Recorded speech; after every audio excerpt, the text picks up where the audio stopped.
Bismillahirrahmanirrahim. Assalamualaikum warahmatullahi wabarakatuh.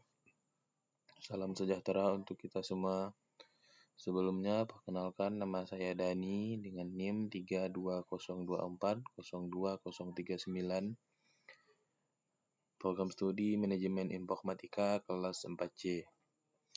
Nah, di sini saya akan mempresentasikan materi saya tentang virtualisasi VMware, Hyper-V, Proxmox, dan VirtualBox.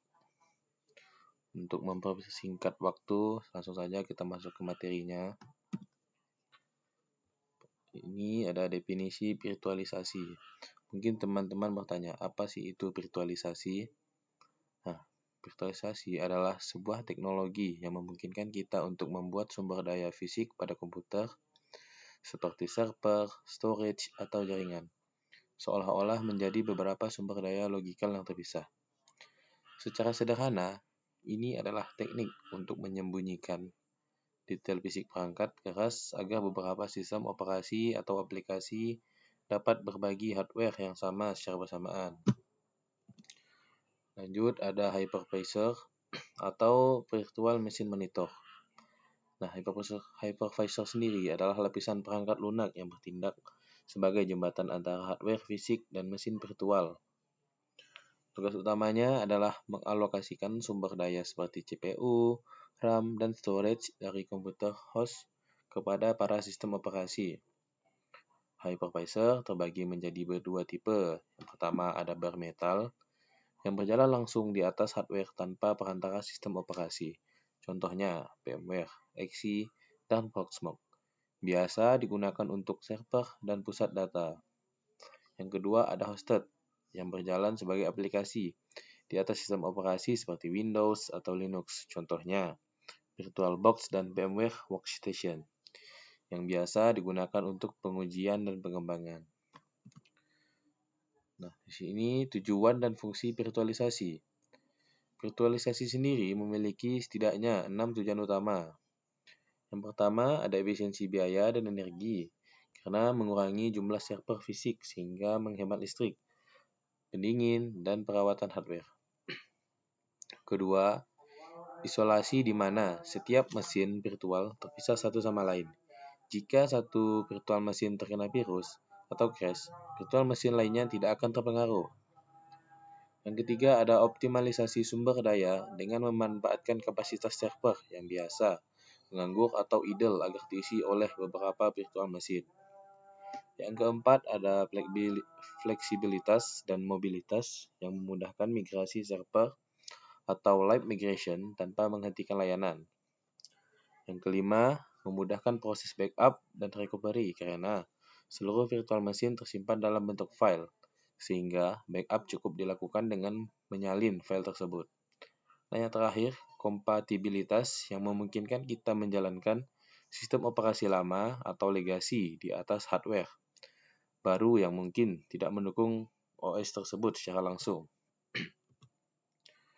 Nah, ini contoh penerapan VirtualBox.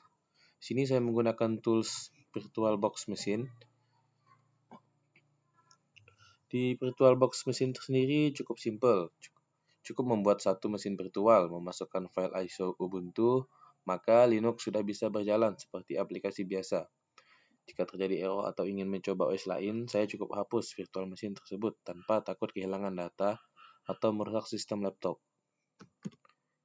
Nah, kebutuhan perangkat keras. Untuk menjalankan virtualisasi dengan baik, ada beberapa spesifikasi perangkat keras yang harus diperhatikan.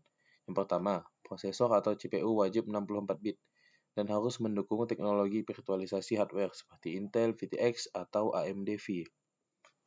Jumlah inti atau core yang disarankan minimal 4 hingga 8 inti untuk server produksi. Yang kedua, memori atau RAM merupakan kebutuhan paling kritis karena akan dibagi ke setiap mesin virtual.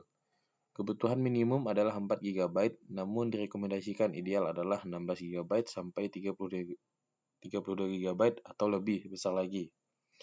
Ketiga, penyimpanan atau storage, penggunaan SSD sangat direkomendasikan dibandingkan hard disk, karena banyak virtual machine yang mengakses disk secara bersamaan, sehingga membutuhkan kecepatan baca tulis yang tinggi. Untuk server penting, penggunaan RAID seperti RAID 5, 6, atau 10 sangat disarankan. Keempat, motherboard dan BIOS harus mendukung fitur virtualisasi seperti Intel VTD atau AMD IOM-MU.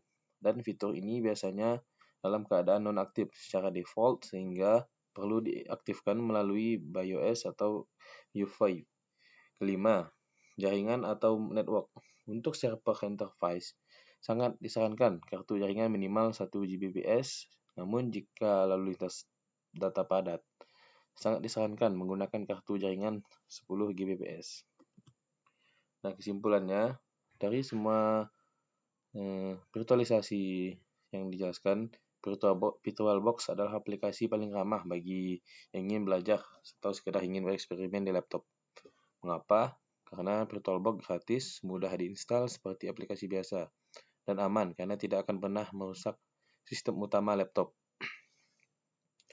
Bisa mencoba Linux, Windows, versi lama, atau berbagai distro aneh sekalipun tanpa rasa takut. Jika terjadi kesalahan, cukup hapus mesin virtualnya dalam hitungan detik. Tidak ada biaya, tidak ada risiko kehilangan data, dan tidak perlu install ulang laptop. Nah, cukup sekian presentasi dari saya. Saya ucapkan mohon maaf jika ada kekurangan. Saya akhiri. Wassalamualaikum warahmatullahi wabarakatuh.